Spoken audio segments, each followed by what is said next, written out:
যে কোনো শুভ কাজের সূচনা আমরা মিষ্টি দিয়ে করে থাকি।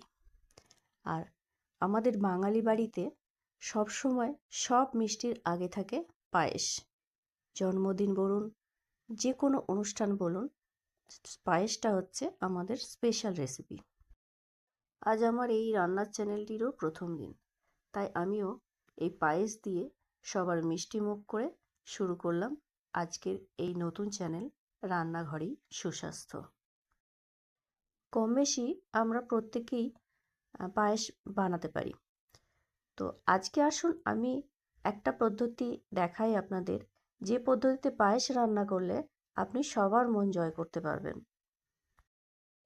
চ্যানেলটি ঝটপট সাবস্ক্রাইব করে বেল বাটনটি অন করে দিন, কারণ এরপরে আসতে চলেছে অনেক সুস্বাদু এবং পুষ্টিকর রেসিপি, যেগুলোকে আপনি সহজেই আপনার কিচেনে বানাতে পারবেন।